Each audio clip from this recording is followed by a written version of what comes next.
So I can't tell you how excited I am that Julius Pittman is joining us tonight. First, however, I would like to thank our co-sponsors for this event, Rainbow Alliance for Hope, the Women's Advocacy Council, Reeve Diversity and Inclusion, Student Rec and Wellness, Student Health Center, and the Women's Center.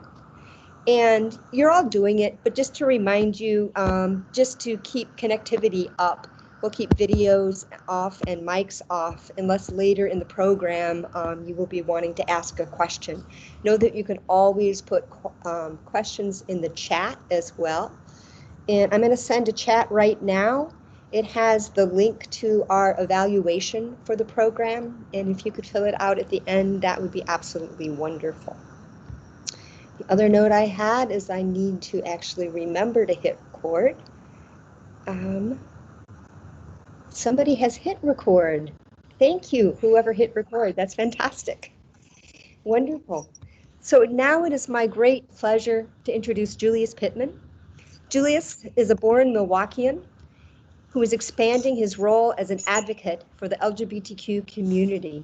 He has been a part of 3 different cohorts, including engaging communities around HIV organizing, building young leaders of color, and the Youth Initiative. With the help of his national partners, he was able to host his first annual World AIDS Day brunch. Was that last year, Julius? Yes, it was. And I actually just had my second annual one earlier today, and it was over virtual. Fantastic. Fantastic. So he reached out to his community to help destigmatize the lives of MSM of color living with HIV in the city of Milwaukee. He has continued to develop his advocate role by becoming a peer navigator at Diverse and Resilient. Julius wants to be able to use his knowledge to understand how to decrease the number of community members disproportionately affected by HIV. And we're very excited to have him here to talk about the status of HIV, AIDS, both in the state and maybe even worldwide, but also the intersection with COVID-19 and how folks are striving to live with both. So I will turn it over to Julius. Well, thank you, Liz, for that introduction. Hi again, I'm Julius Pittman. With me, I have along with me Corey the Advocate, who is also my coworker and also a peer navigator here at Diverse and Resilient, and he'll be tag teaming with me for this presentation today. So let's get started. And I just want to say we're just going to talk a little bit about a little bit of history, key influencers, key facts, and things to know as we try to help in this epidemic as a community.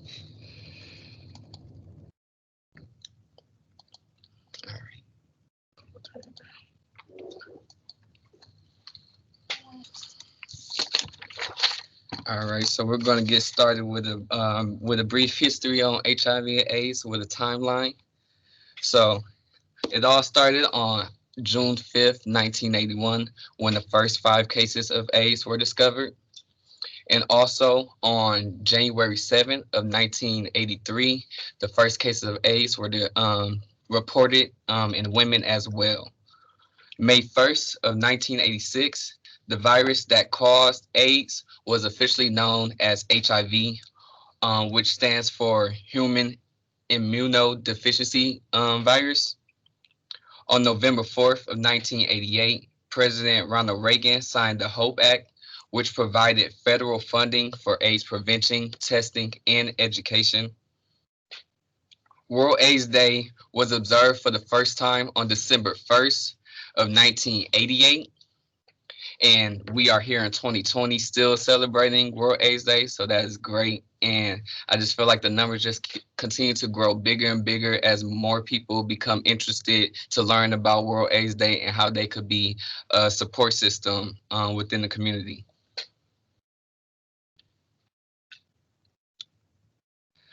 In July of 1990, the U.S. Congress enacts the Americans with Disabilities Act, also known as ADA. August of that same year, the Ryan White Comprehensive AIDS Emergency Care Act was established.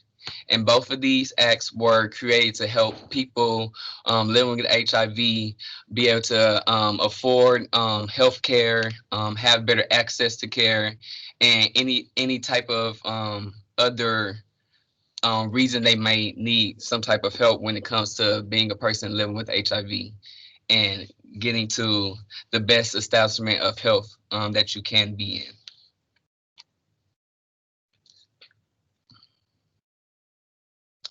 On December 23rd of 1994, the FDA, also known as the U.S. Drug and Administration, approved the first oral HIV test, being the first non-blood antibody test. 1996, now that was a really great year for us, being that the number of new AIDS cases being diagnosed had declined for the first time since the beginning of this epidemic.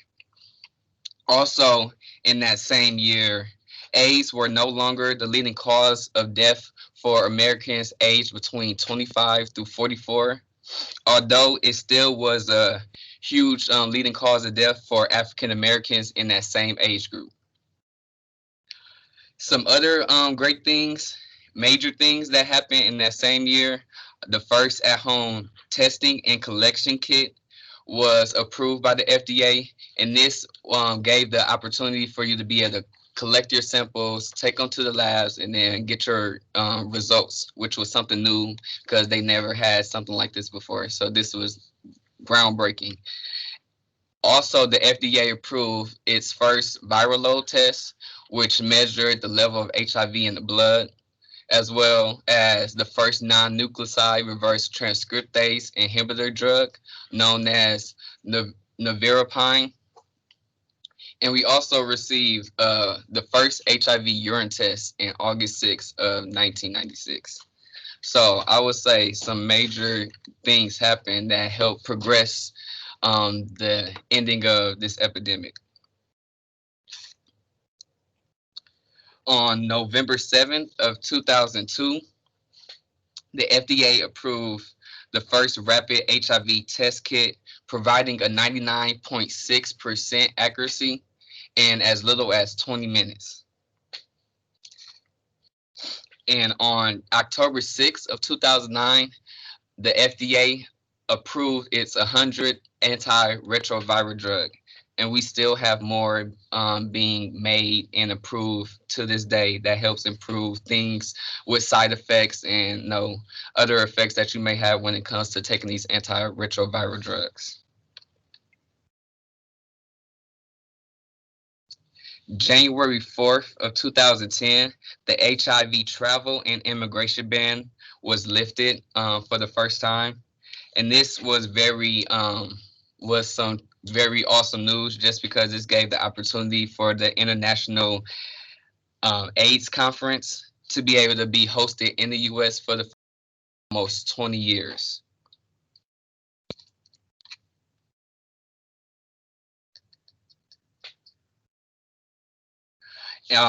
President Obama signed the Patient Protection and Affordable Care Act on March 23rd, 2010, expanding access to care and prevention for all Americans, but even more specifically, those living with HIV or any chronic illness.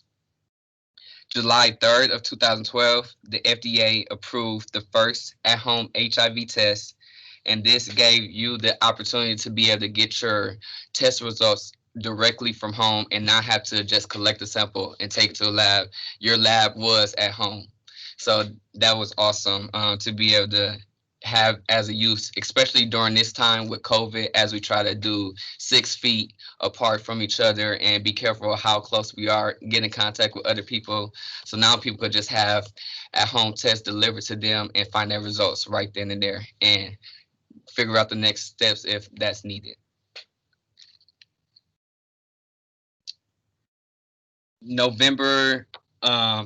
Also in that same year, on July 16th, Truvada, also known as PrEP, which is pre-exposure prophylaxis, was approved as well by the FDA. November 21st of 2013, the HOPE Act, standing for HIV Organ Policy Equity Act, was signed by President Obama, and this allowed people living with HIV to receive other donors who were infected as well. On June 20th of 2015, the World Health Organization certified that Cuba was the first nation to eliminate mother-to-child transmission of HIV and syphilis, which is great. I wonder what they were doing to be able to do that so that we could be able to have this done for all countries, and not just with mother-to-child transmission, but any transmission that is caused when it comes to the transmission of HIV. On March 25th of 2019, the first living donor HIV to HIV kidney transplant was performed at Johns Hopkins Medical Center in Baltimore, Maryland, which is also great news because who would have thought that we would have got this far to the point where we could actually donate parts, no, kidneys, livers, or anything other than that, and then actually be able to have a successful kidney transplant is great.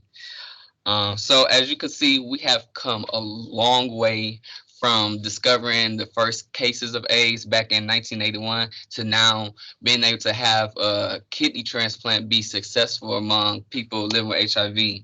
And I feel like, and I'm confident, if we keep on pushing, keep on educating, and wanted to have that knowledge and be that advocate for this epidemic, I know that we could end this epidemic and find a cure to be able to live freely.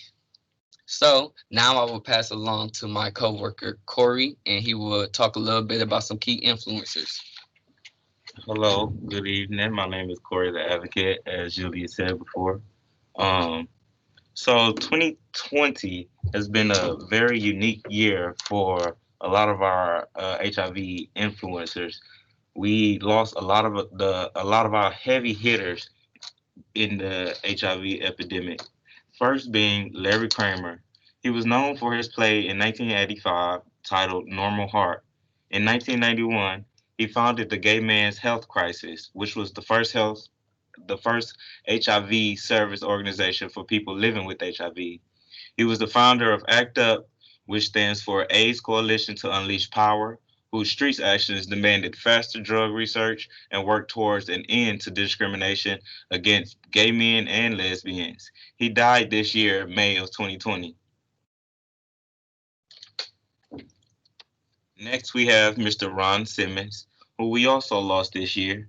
Mr. Simmons is best known for his 24 years of transformational leadership with Us Helping Us, People into Living Incorporated, an organization that is dedicated to improving the wellness and reducing the impact of HIV in gay, black, and brown men in the DC metropolitan area. He led as president and CEO until 2016, and he was recognized by the Obama administration and honored for his work against the epidemic, declaring him a champion of change in June of 2011. Next, we have Mr. Ed Shaw, who's a long-term survivor whose fight also ended this year. He did a lot of work around aging and HIV, and he was the chair of the New York Association on HIV and many other boards. He also served the Aging HIV and AIDS and the Gray Panthers Committee at NMAC. Some of you may know of the organization. For his work, he received the Faith-Based Community Unsung Heroes Award. Next, we have the famous Mr. Ryan White. He was an Indiana teen who became positive through a blood transfusion as treatment for hemophilia. In 1985, his diagnosis gained attention worldwide from megastars even like Elton John. His diagnosis and fight to get back into school shook the world of HIV, ushering in the CARES Act, signed by George H.W. Bush after his death due to AIDS-related issues. Next, we have Mr. Greg Louganis. He was an Olympic gold medalist diver. Mr. Louganis was diagnosed at the age of 28 and never thought he'd see the age of 30. He used his platform for HIV education and awareness. He became the subject of a Sports Emmy nominated documentary titled Back on Board as well. He told ESPN magazine that HIV taught him not to take anything for granted. He even got America's stamp of athletic honor, having his image on the Wheaties cereal box. Some of y'all might remember that. Next, we have Mr. Danny Pittoro. He was best known for his role in the 80s sitcom Who's the Boss? He was diagnosed in 2003, and he advocates using his story because he became positive using the street drug crystal meth, which can weaken your immune system and it can lead you to engage in riskier behaviors. Next, we have Mr. Arthur Ashe. Breaking the color barrier in professional tennis, Arthur Ashe revealed he had HIV April of 1992, but he was no fool. HIV was transmitted to him through a blood transfusion as well, and his was related to open heart surgery. Um, in his last few months of living, he fought to raise awareness around HIV and AIDS and spoke about it on the front lines of the UN. He died a few months later in February of 1993. Next, we have powerhouse and frontman for Queen, Freddie Mercury. He kept his status secret until the day before he died from AIDS-related pneumonia in November of 91. In his final statement, he wrote, I feel it to keep this information private to date in order to protect the privacy of those around me. However, the time has now come for my friends and fans around the world to know the truth, and I hope everyone will join me, my doctors, and all those worldwide in the fight against the terrible disease. And I think his statement is very, very powerful because Mr. Freddie Mercury made the point that he wanted to protect those around him, and a lot of times we don't see the stigma placed on our friends and family members because they love people who are living with HIV. That is very powerful, and I think that statement still holds true today for a lot of people. Next, we have, and he's still living today, Mr. Magic Johnson. He was diagnosed in October of 1991, and his diagnosis was a wake-up call to a lot of straight men who thought that they weren't at risk of contracting HIV or believed that HIV was a gay man's disease. Though Magic Johnson retired from the LA Lakers, he played in the 92 NBA All-Stars game and helped the U.S. Olympic team take the gold home that same year. He now works to educate and raise awareness around HIV and AIDS.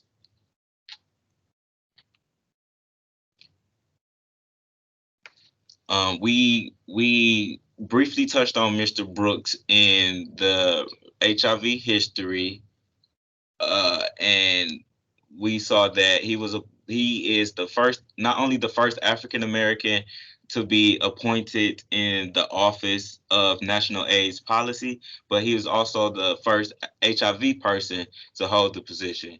He served during the Obama administration, and he did very impactful work also while in his office. Though he wasn't positive himself, Mr. Nelson Mandela in 2003 began the Nelson Mandela Foundation, launching a campaign named 46664 after his prison number on Robben Island. He disclosed that his son Magato died of AIDS in 2005, so he urged people to talk about ways to normalize living with HIV.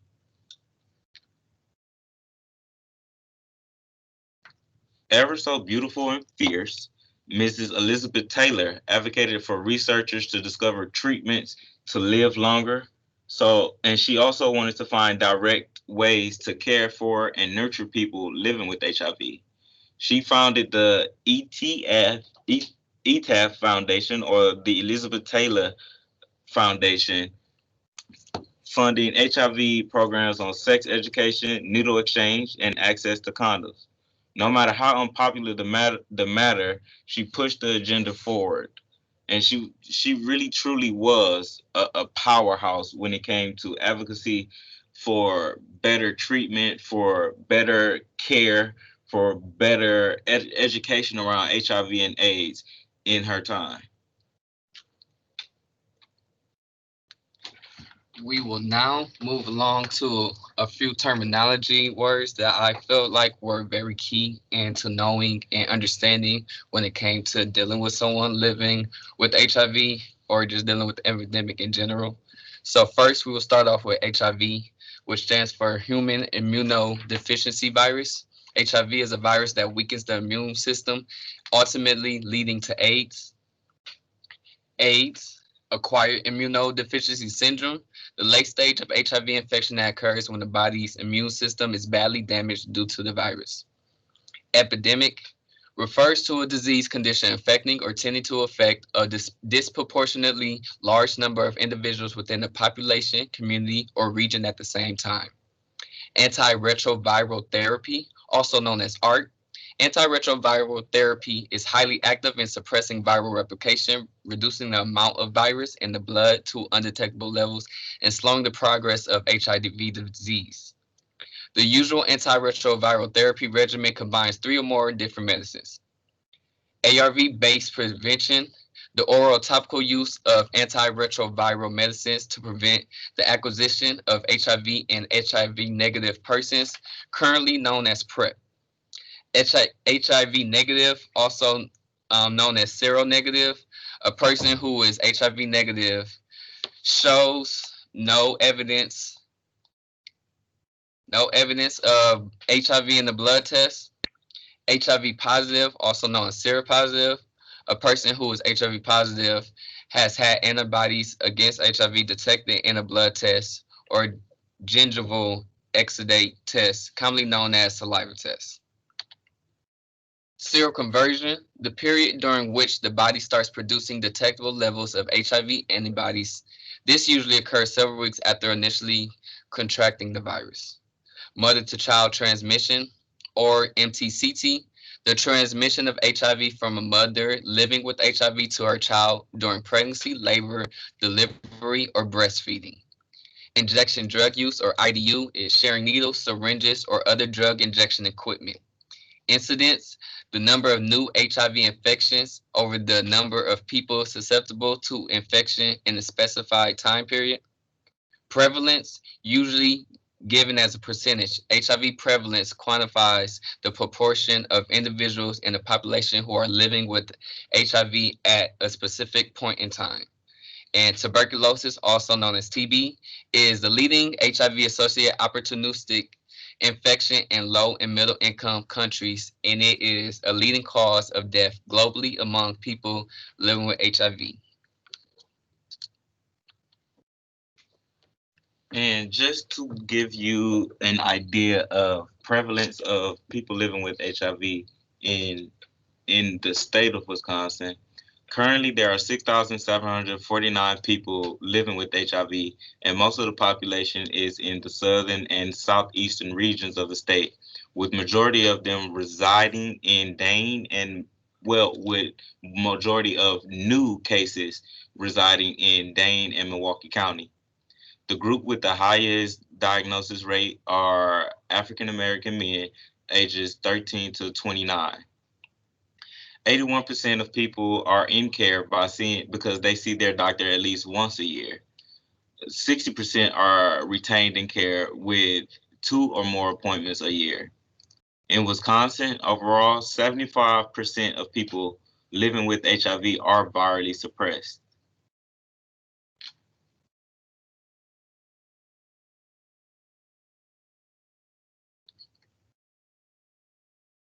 Here we have a data set that shows that Black Americans are disproportionately affected by HIV and have HIV new diagnosis significantly higher, new diagnosis rates, significantly higher than most of their counterparts. We can tell that compared to white women, that Black women have a higher rate, whereas there has been almost no new HIV cases amongst their white counterparts. Although white men have such much higher rate than white women, Black males have only decreased from 39.5% to 38.8% of new diagnosis, which isn't much compared to all the other ethnicities. HIV diagnosis among Asian and American Indians have fluctuated but have remained low in the last 10 years. As well, also, this data set, along with this data set, only shows the last 10 years, so from 2010 up until 2019. From the lack of data on transgender peoples, we found that over half of people of trans experience who have been diagnosed with HIV between 2010 and 2019 were people of color, which is again at a disproportionate rate. We know that the most common way that HIV is transmitted is through male-to-male sexual contact, and the least common way is through injection drug use. And though it's not on the chart to the left, also perinatal transmission of HIV to babies is rare to none. To the right, we can go into a little more detail about the perinatal transmissions, which shows that since 2010, we've only had every other year about one prenatal HIV transmission from mother to child. But in the recent year of 2018, there has been an unresolved status case. Doctors are working to try to figure this out and working diligently to maintain the health of the child, the mother, and the rest of the family. But we know that they'll be well taken care of because Wisconsin has strong partnerships providing care to pregnant women living with HIV.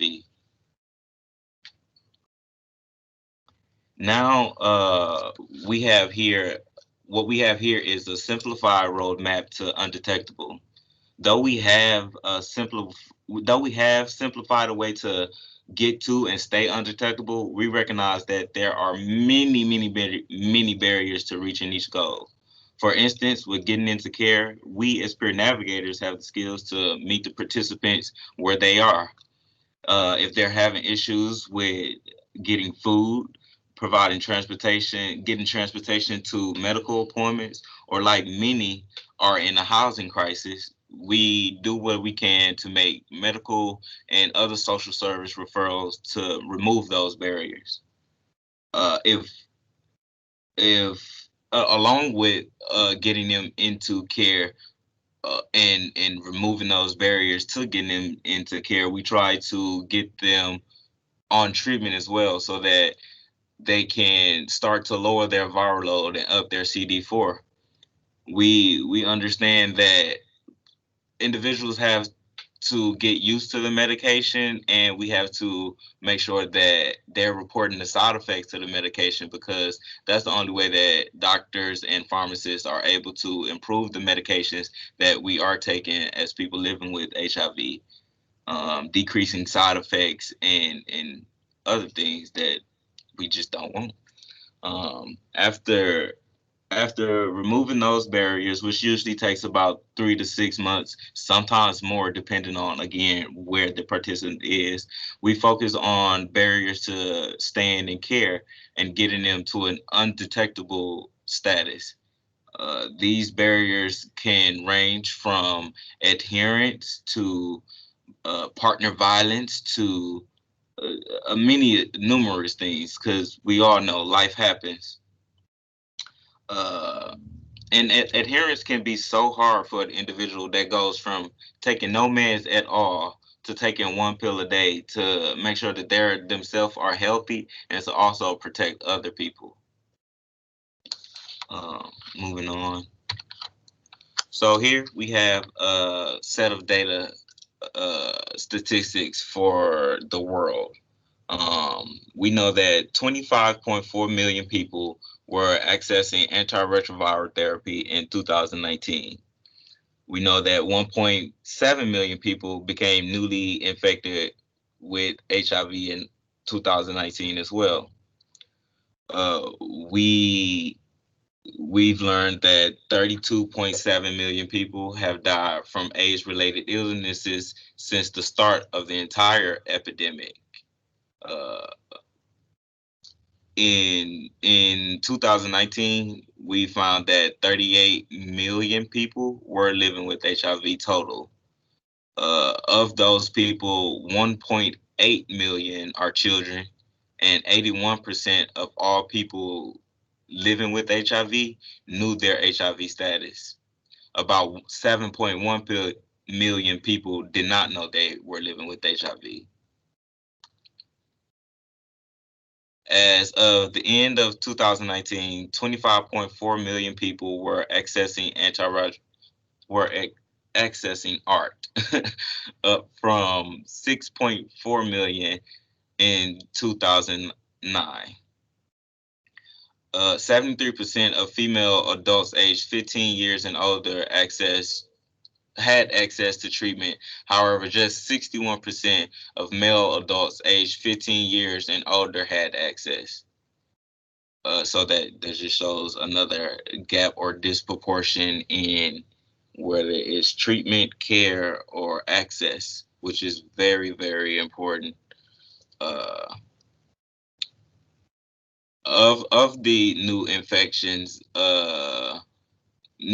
have been reduced by 40% since the peak in 1998, which we've had a lot of tremendous progress in medication and treatment and care for people living with HIV. Since 2010, new HIV infections have declined by 23% from 2.1 million to 1.7 million in 2019.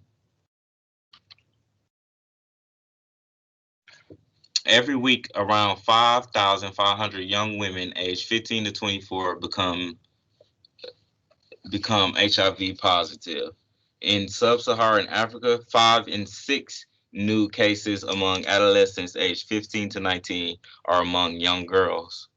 Women and girls accounted for about 48% of all new HIV cases in 2019.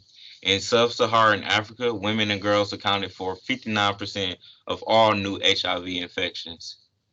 Of AIDS-related deaths, uh, there has been a 60% reduction since the peak in 2004. In 2019, around 690,000 people died from AIDS-related illnesses around the world, compared to 1.7 million people in 2004, 1.1 million people in 2010. It has since then declined by 39% since 2010.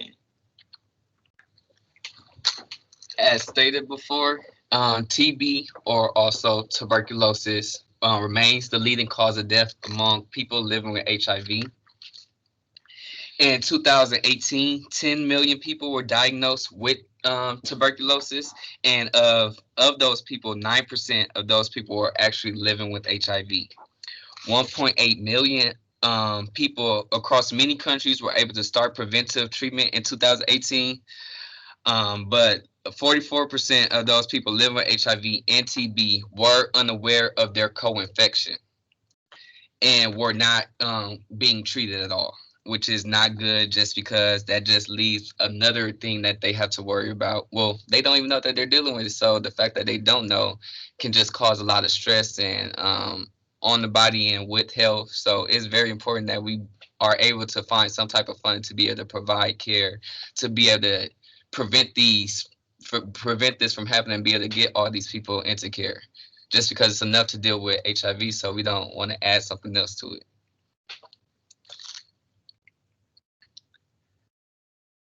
And then right next to the tuberculosis information, we have a picture right here that shows UNAIDS, which is the Joint United Nations Program on HIV and AIDS 90-90-90 goal sheet.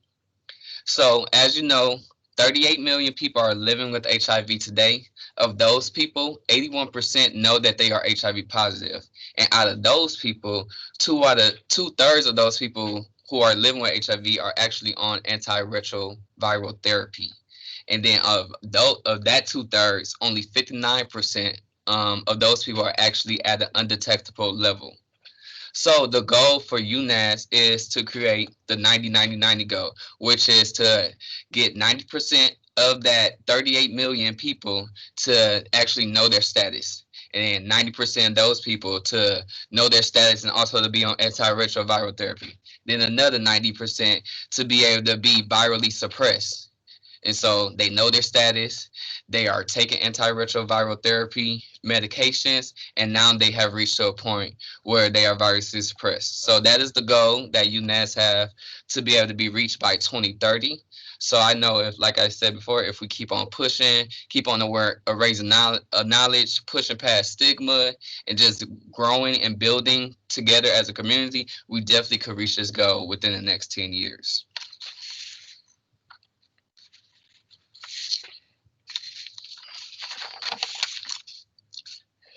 Now we'll talk about a HIV drug study that has been going on, which included having a group of a group of men and transgender women who have sex with men being split into 4 different groups where they will receive either an injectable every 8 weeks, a placebo tablet, a Truvada tablet, or a placebo injectable.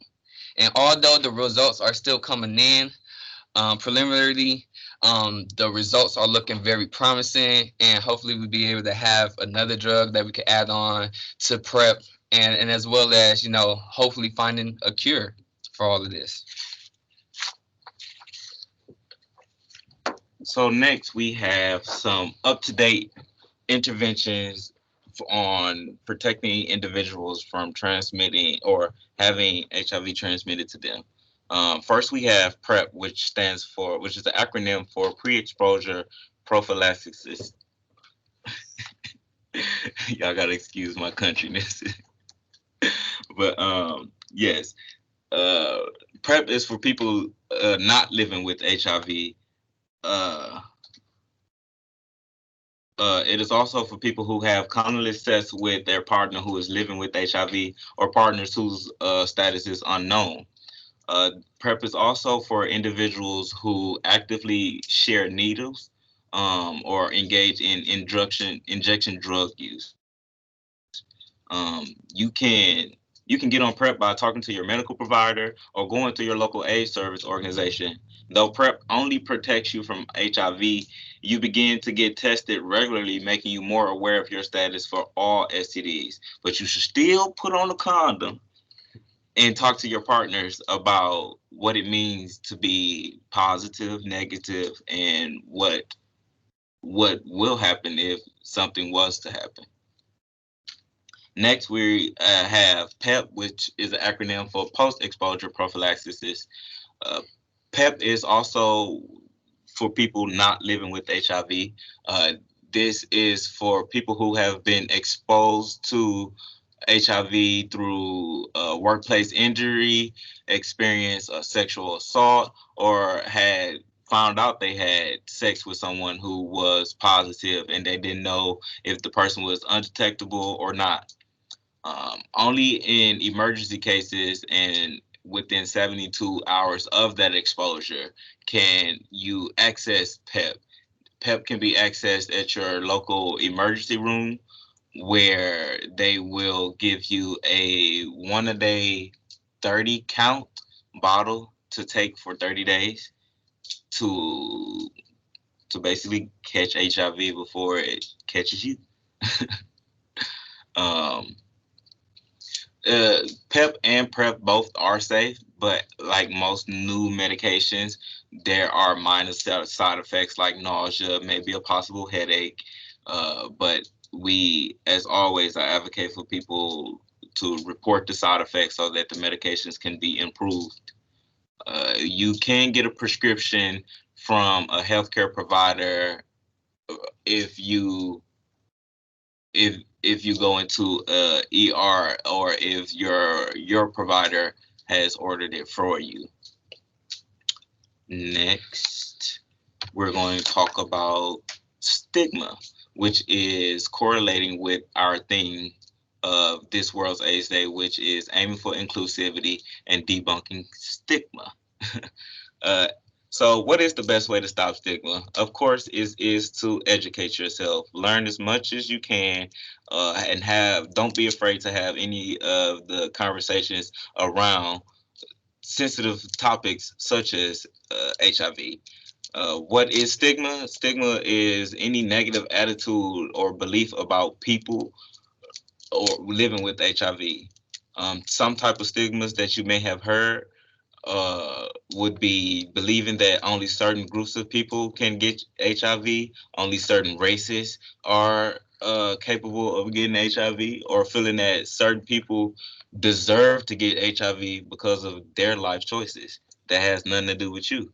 Um, uh, we try to break these or debunk the stigma by using correct terms and avoiding labeling people, because we all know that HIV doesn't have a look.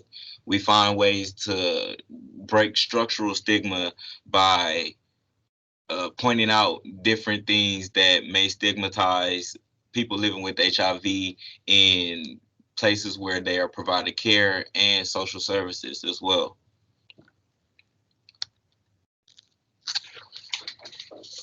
And now we are going to get into people living with HIV and dealing with COVID-19. As you know, COVID-19 is something big, a big pandemic that we are dealing with at this time. So when it comes to prevention and care, um, in the um, in the Milwaukee County, the prevention funded agencies have slowly began to resuming testing activities to be able to continue to test, as well as providing any preventive care, as in like condom and lube distribution, or anything else that will be able to help um, people living with HIV stay in care and stay aware of everything that's going on, especially during COVID-19 time. So, you know, they just been either you could book by appointment, or they have a certain amount of hours that will be open within each day so that you could come in and receive some type of service. As well, there are 5 Walgreens locations in Milwaukee that have been offering HIV testing, but it has been suspended in March due to COVID-19. But they are working on getting everything back and running to be able to provide this opportunity for the community, which is very great because not everybody's always willing to go to a community organization based off stigma. So that's another thing that we need to work on, that we could work on when it comes to stigma. So this just gives them another option to be able to go to, just in case they are uncomfortable anywhere else. Some other things that done happen is with the CARES Act, that there was some funding provided to multiple organizations within the city, and this gave them the chance to be able to receive COVID-19 testing and be able to actually have their blood observed to see if COVID has even entered their system, which is very great for them, just because they do put their lives at risk. So it's best to know that they are staying safe, so that when they are helping other people, they're keeping them safe as well. And one major thing when it comes to prevention and care dealing with COVID-19 is that majority of the people living with HIV who have been getting tested for COVID-19, most of the results have been coming back negative, which is great to hear, because like I said before, we do not need any other additions to be added on to us just having to live with HIV by ourselves, um, having TB or anything else, that causes enough for people to live with HIV. So it's just best, constantly stay up on your health, get tested regularly. So this is great to hear. When it comes to the surveillance, Lab volumes have decreased, and most clinics are operating through telehealth. So it's not really bringing too many people in right now. So reports have been falling a little behind, but I know and I'm confident that things will get back to up and running. It's just, none of us are really used to deal with COVID-19, so we just have to figure out better ways to be able to operate within our organizations and systems to be able to get the correct and accurate data possible. When it comes to COVID in the world, for the most part, most countries, depending on how serious the cases are, they are majority on lockdown, and to help decrease the cases, because you don't want to just go around going here, visiting there, going there, not knowing what's being passed around, who's being treated, who's being tested. So it's best for most countries to just remain on a lockdown of some sort to be able to help decrease those new cases from rising and just help them to get lower in numbers. And because of all of this COVID-19, there has been a slight disruption in medication supplies, especially depending on the country, on how much of assistance they have when it comes to receiving medications, whether it's generic or not. And then also with this, one of the main groups, mother to child transmission, the new cases have actually increased when it comes to mother to child transmission with HIV because of this, just because, access to care and medicine is not the same right now, and COVID-19 is really taking a big hit and toll on us.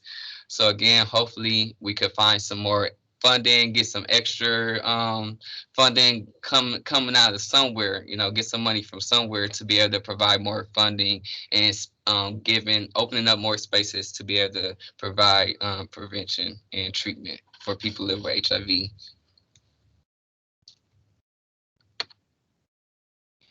And as we are coming to the end of our presentation, these are some days that I would like for all of us to keep and remember of, as in today being December 1st, World AIDS Day. But we also have days like National Black HIV Awareness Day, or National Women and Girls HIV Awareness Day, National Transgender HIV Testing Day, Long-Term Survivor Awareness Day, Faith HIV/AIDS Awareness Day, National Latinx AIDS Awareness Day. Like it's so many, and that's just because it's just not based on one race, one religion, what type of sex partner you like to have with. It affects all of us, so we need to keep and count that we are here to get together as a community and find through this together as a community. And if we support each other as a community, we can definitely end this epidemic that we are going through. And now we have a special video through Corey, the Advocate's Rep Your Red event that he created for today. So let's get a look at it.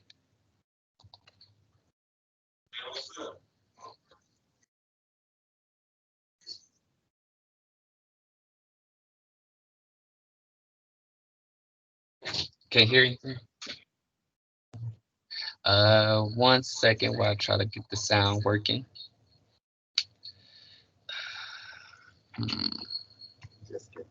Okay.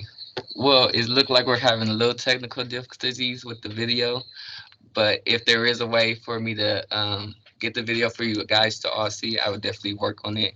Email Liz or something, maybe we could work it out so you guys can be able to see this video. But that does conclude our presentation. And these are just resources that I use to get all the information to present to you guys today on this presentation.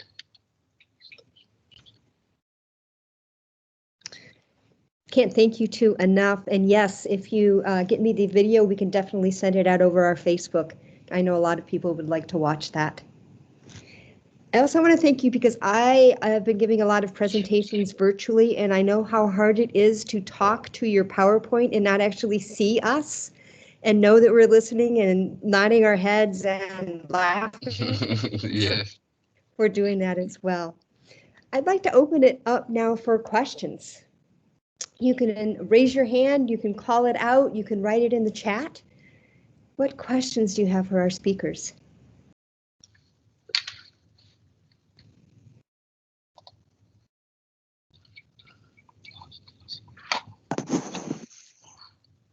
Hi, so my name is Eliza, and I am the program assistant for the LGBTQ+ Resource Center. And so you had that one chart where you were talking about all the different risks of transmission, and I always heard also that like same-sex women couples was really low too. Is that the case? Yes, that is true. See, look, learn something new every day. But yes, that is true. Same-sex women couples are another population that is on the low end of HIV transmissions. I saw Christopher raise his hand. If you would like to ask your question. Yeah, absolutely. Hi, my name is Christopher. My pronouns are he, him, his. I am a work study student at the LGBT Resource Center and a senior at UW Oshkosh. And it's just kind of more a personal question for the two of you and how you began your work with diverse and resilience and kind of what pushed you more into like those advocacy roles. Well, I'll start off. As stated through Liz's introduction, I was part of multiple cohorts, mostly traveling to DC, learning how to become a better advocate within my community, and just continue to build my knowledge on HIV awareness and stigma. And I just grew have a passion for it and it just continue to grow. And this opportunity where they was looking for peer navigators at Diverse and Resilient came up. And a lot of people that knew I was in this type of work start recommending me to it. And at first I was like, it sounds interesting. And then once I actually got into it and like reading about what type of work we will be doing, I was like, yeah, this is definitely my next step when it comes to being an advocate with HIV. So I was like, yeah, I was just want to take this opportunity and I'm loving it since, because I'm able to do great things and help out people and help them be able to get to a point where they probably never thought they'll be able to get to. So I guess my story is kind of similar to that. I began my advocacy work in 2017 when I joined SAPG, or the Statewide Action Planning Group, and I began to, I guess, notice how disproportionately HIV affected my community intersectionally, that being the LGBT community and the community of Black and Brown people, and just Milwaukee as a whole. And with me being from Mississippi and residing here, it taught me a lot about my ancestral history and where I came from. So it's quite a journey, a professional one, yes, but also a personal one.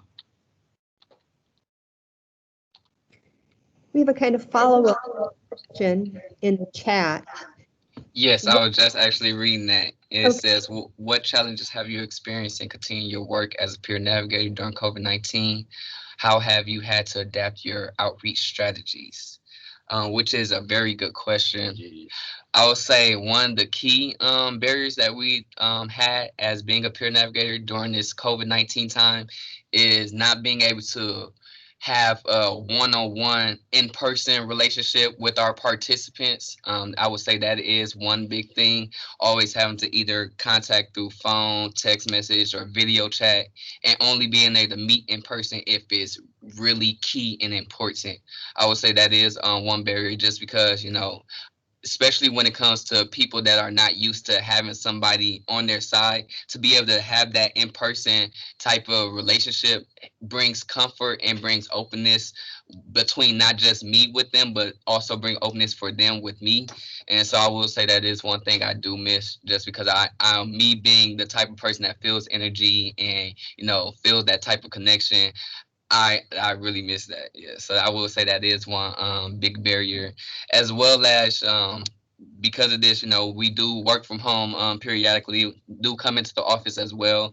But working from home can be a lot to deal with, especially when it comes to these virtual meetings or trainings that we have to do, constantly just being over a laptop. And again, not having that in-person feel is a barrier, because I like to be hands-on and to see it right in front of me, not to just have to listen and watch through a camera. So I would say those are a couple things that we are doing, and some ways to adapt outreach strategies is just creating more flyers and having one place that me and Corey are both a part of is this thing called intersectionality among men, which is another program through Diverse and Resilient. So we use that platform to be able to reach to do outreach strategies with the people that we are friends with in that group. And we just send this, hey, we got this going on, we got that going on, and our friends would just send it to on their social media platforms and other platforms, and we make it work as best as possible. And then I'll let Corey add on if there's anything else he wants to add. I mean, I think you said it all. Other than, I think one thing everyone is feeling is just the weight of isolation and just not being able to be in front of one another. So just finding ways to navigate, okay, how do we have that in-person communication with people? And sometimes we have to chase them down through phone call, Facebook, or other means of communication. But yeah, Julie, you said it all. And no problem at all.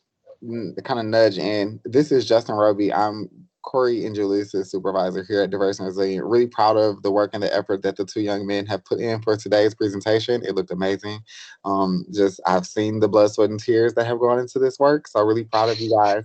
But I wanted to also just throw out there that the number of resources that were allotted to people living with HIV for COVID-19, even in the CARES Act, was astronomical. It was unbelievable to see how much support people living with HIV were able to get immediately in the CARES Act, with funding going to both Ryan White and HOPWA, which are both services specifically for people living with HIV. And we're talking about $150 million worth of funding across the entire state. So Wisconsin did get a nice subset of that money, and we were recipients of some of that CARES funding. So we were able to provide some immediate emergency financial assistance when the pandemic first hit, which allowed us to do some specific outreach efforts and getting people to hunker down when the wave first hit, and then do some resource mapping with our people. So I think Corey and Julius are probably know Milwaukee's resources better than most people in this city. So I just want to make sure they highlighted that they have done a lot of legwork, but not only learned this city, but they did it during a pandemic, because this program literally started 2 weeks before Wisconsin was shut down by the Safer at Home order. So all of this has been amazing work, all done virtually. So just want to say kudos to you guys and thank you again for being so awesome. Thank you. And I must say, yes, that the beginning of the pandemic was a bit scary. Thought we was going to be out of a job for a little while, but yeah. We made it work, definitely. We didn't give up. We found other ways to be able to keep going.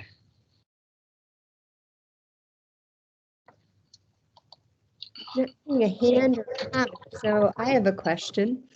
I noticed in your presentation you were talking about worldwide, when countries are shutting down their borders, the medication is not being able to come in, and we're seeing a rise in HIV cases. Mm-hmm. I'm wondering if you're worried in Wisconsin, given our COVID-19 situation, if we're going to have a rise in cases, and what that's going to mean sort of for future funding and future ways that we can make sure that the numbers go back down.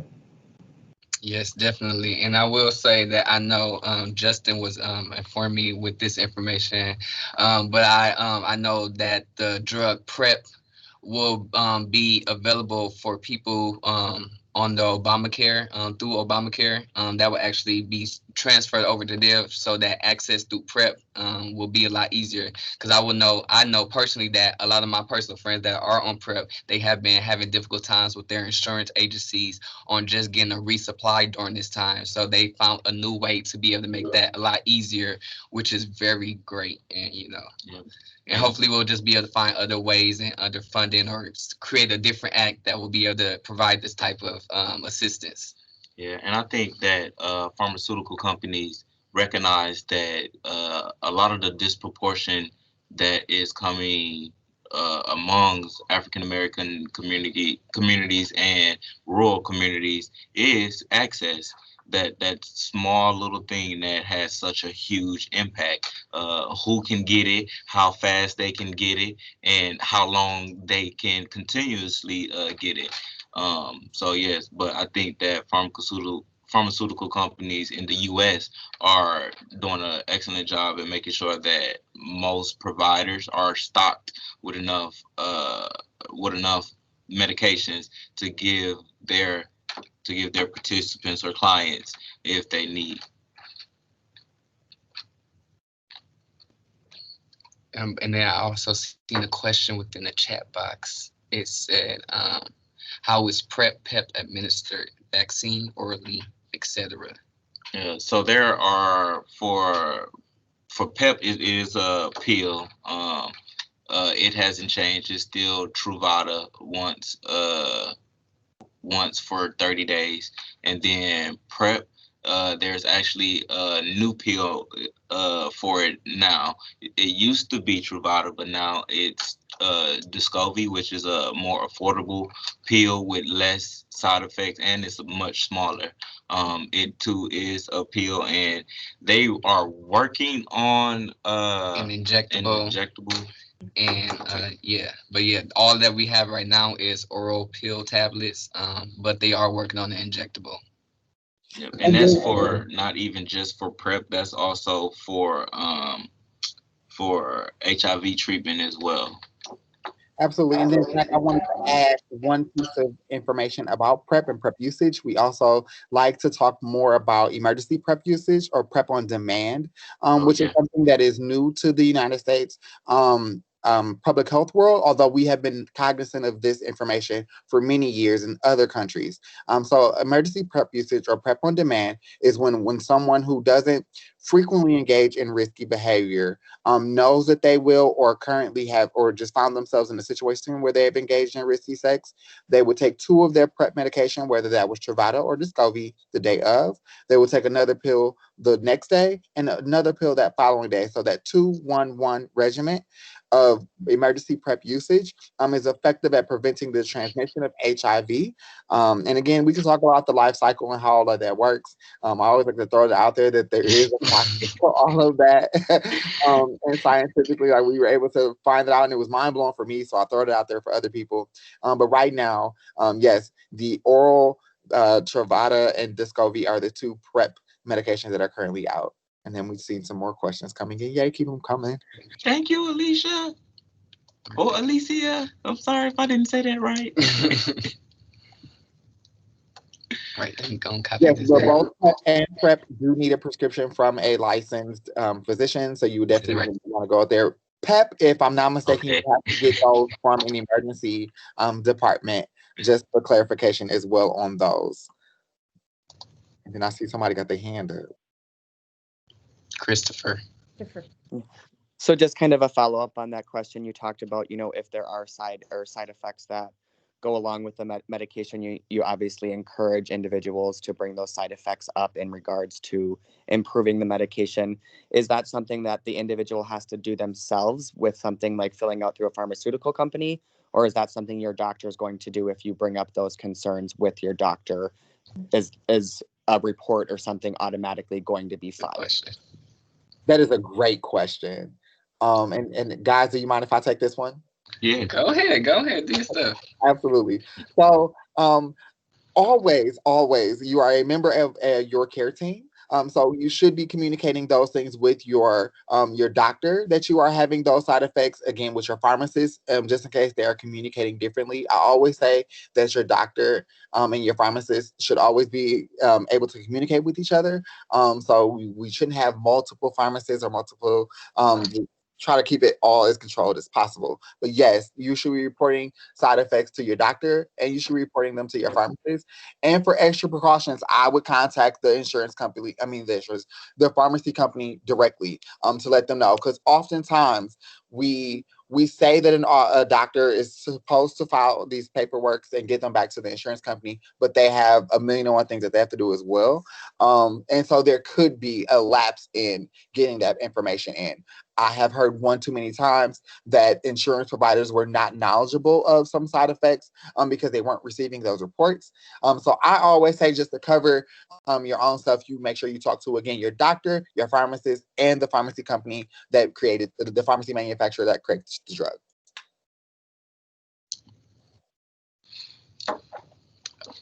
Eliza. Hey, this is kind of probably a question for Liz or Christopher, but if somebody on the Oshkosh campus wanted to get tested for HIV/AIDS, what information could you give them? Liz, do you mind if I answer this question? Yes, please. So actually right now with World AIDS Day, and it's also going to continue out through the week, I can turn my camera on here so everyone can see me. All you have to do is contact the student health organization here, or student health center here on campus. And right now, unfortunately, you are not able to get free testing, but with everything going on, they are offering $20 test. It is not something that they're just doing today. It's something that they're going to continue to allow for students to do with that. And it's a rapid HIV test. It's super easy to schedule. It's a 15-minute time slot. You'll have results fairly quickly. I've done it there multiple times. I had my test again on Thursday. The staff are very knowledgeable in any information that you have. If you go straight to their website, they do have a complete LGBTQ+ section where they tell you every resource they offer on campus for individuals, and obviously HIV is one of those sections that they're able to cover. But I would definitely have to say UW Oshkosh, the student, the health center, is really, really knowledgeable and up to date on what's going on HIV-wise. So. And what does the test look like? Like, what happens during the test? It is a blood draw, so you do have your blood drawn. And so if you are scared of needles, that might, you might want to look for a saliva option or something along those lines. But yeah, so it is just a blood draw. Nice, quick, and simple. They do it right there in-house. It's not anything that's sent out. And then you normally get your results back within about 72 hours for that. And Thank you. Alicia has shared that you can also get tested for free through the Winnebago County Public Health Department, and provided that link there. So. And that's the same for the Fond du Lac County Health Department as well. You are able to go there and get HIV tested for anybody in Fond du Lac County. So Justin, I think you had said something about a shot being developed. Why would that be better than a pill, says someone who doesn't like needles? Oh, absolutely. So I'm always here for something that takes out human error, right? When we talk about medication and medication adherence, they are only effective as the person who takes the pill every day, right? If we're taking the pill every day, same time, that makes the medication the most effective. If we switch over to an injection that has the same effectiveness over the same time frame, or over a longer time frame rather. So this injection that they're currently studying is over 2 months, with the same effectiveness with prevention. It takes out human error. So it increases the effectiveness rate of the actual drug itself, so we don't have to worry about people forgetting their medications. Appointments are typically regimented, so it would increase the number of times you go to the doctor, but that would necessarily decrease the amount of stress because you're not worrying about it every single day or worrying about the refills. So it's going to have its gives and its takes. So some people might not want to go into the doctor more frequently or get the injection itself. They might feel better doing the oral pill every day. So it's going to be a matter of preference. But I think as far as adherence going forward, that was going to be a much easier option for people. That makes sense. I was thinking of like HRT, where one has to administer it to themselves every day. This is something you would actually go to the clinic or the doctor to get. Yes. So I always kind of joke, it's kind of like Depo or like their birth control for people who have intimate sex with the same gender. So that's why I like to laugh about it. Nice. Nice. Do we have other questions?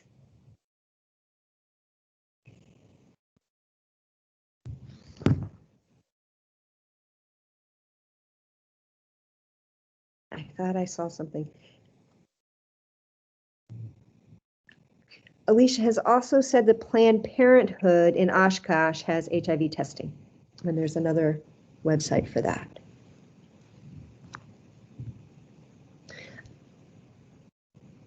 I have one other question, not seeing questions being asked. I'm curious, in the time that you have been doing this work, have you seen stigma decrease? I ask that because it's still not something that we readily talk about. And I'm curious what the effect is with the people you're working with and if you've seen a decrease. Oh yes, definitely significantly. I wouldn't say as much amongst people who are who aren't positive. I would say that, of course, it's those loved ones, those friends and family of people who are living with HIV, who are, the best advocates. But when you think about people living with HIV advocating for themselves, definitely. People are, especially people my age, are more willing to date and date other people with different statuses. We're more willing to have those open conversations. We're talking to our friends about the type of sex that we're engaging in, and if we'll date someone with HIV or if we won't, or what stigmas we may have, and we aren't afraid to address those stigmas and still be like, okay, I still love you. So, and I think at the end of the day, that's what it's all about. It's about learning to accept people for who they are and respecting each other for our difference. And then we do also have those friends that are not positive and are HIV negative, and they are just very knowledgeable on PrEP, or they even taking PrEP themselves. They just keep themselves active and educating themselves. So that just brings them closer to all of us, just because like, okay, y'all understand, so y'all can help us. Help everybody else that's negative be able to understand, because not a lot of people are willing to know this information just because they aren't going through it themselves. Yeah. And I think the most is very impactful today in the age of technology, when we have advocates like us and our friends who are willing to debunk stigma online and go back and forth with some people who just want to spill negativity online, when that's a space to be free and open and creative as you want. So yeah, I definitely would say that it has changed significantly. Also, can I just say that PrEP and the commercials that have become more inclusive and younger demographics are starting to actually have that conversation. Before I was here at Diverse and Resilient, I taught sex ed in high school. And for high school students to be like, when I'm mentioning PrEP and mentioning Strava, oh, I've seen that commercial. Yep, I know all about that. It's like, oh, okay, well, that's completely different from me. And I'm only 11 years different from y'all, right? When they said HIV in school, I was putting my head down. I was like trying to pick the book up because I didn't want people to assume that with me. It was much more stigmatizing for me when I was younger than I think that it is for the kids in this generation. And I think that shows just amazing progress to what we've done with stigma already. And although we still have a long ways to go. Yeah. And Magic Johnson is still an example. Still. And then So, the other question is, could you share more about intersectionally amongst men program? Intersectionality amongst men. Do you want to? Or? Go ahead. So, intersectionally amongst men, or IAM, is a organization dedicated to sexual education for Black and Brown or Latinx men of color, ages 18 to 29. There is a 3-tier or 4-tier 4-tier program where there's a core group, there's a 4-hour sexual health education session, A get down. and then a portion where we invite people into the core group. And what core group does is plan community capacity building events for community engagement, so that people can know what DNR is doing, and so that we can get and educate other people, other men of color, so that they can know more about ways to protect themselves and feel empowered around their sexuality. And you can follow us on Facebook at intersectionality amongst men. We actually are doing the get down virtually now. It's one Saturday every month. And if you follow the Facebook page, you'll be able to see what we do. And if you ever visit DNR, you'll be able to see like the whole photo of the whole gang. I see a needed field trip as soon as things open up. Yes. Wonderful. We'll be down here. Wonderful. I usually take my interns on a field trip every semester, so the next time we're thinking about that, we might head toward Milwaukee. Awesome. Have we missed any questions that people have? Oh, I'm seeing another notification. And that was me just putting down the Facebook group that is the Intersectionality Among Men Facebook group. And I was also going to put down our website just in case people want to peruse and get some information about diversity and resilience, some of the things that we do here as well. I'm going to go ahead and throw that into, if I can get it up, into the chat as well. And while he's doing that, I see we have another question that says, do you think that media plays a role in the stigmatization of HIV and AIDS?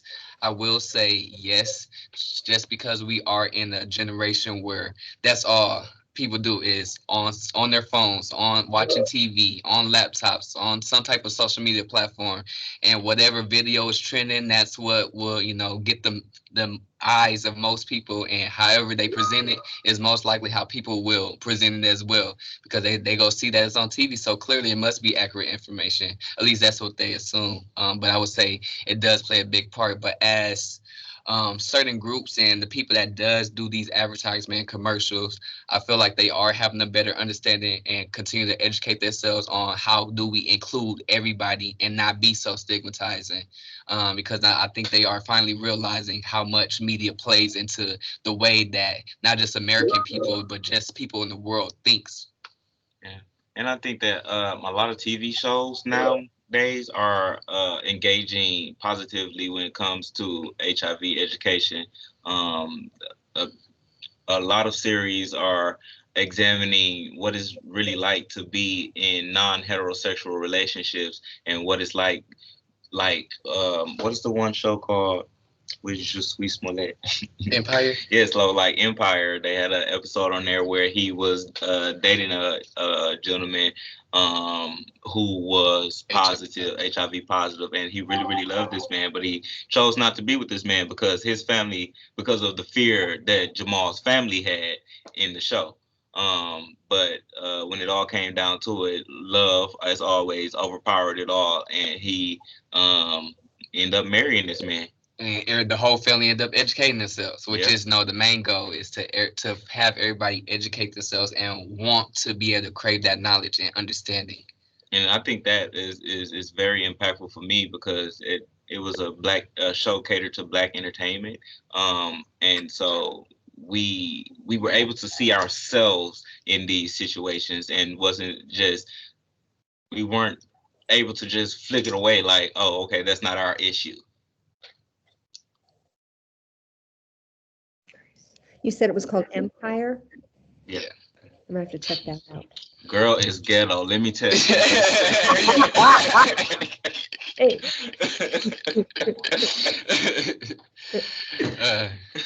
But no, It is very, But it is very good, very educational. And it teaches you a lot about mental health, definitely. yeah. Also, I've seen a lot of great messaging around HIV during How to Get Away with Murder. And there was Yes. actually a couple where the partner then got on PrEP, which was the perfect messaging that we would like to hear, right? Your partner tells you that they're living with HIV. You say, well, okay, I'm going to get on PrEP. We're not going to engage in sex until PrEP is effective inside of my system. And now we're going to move forward, right? I think that was the best way for it to all go about. So. Cool. Very cool.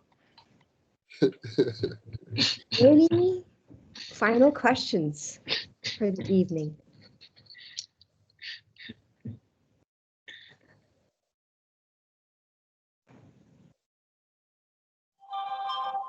I'm not seeing anything. All right. Well, I'm going to put our evaluation once more in the chat. I know some people are having trouble just clicking on it and making it work.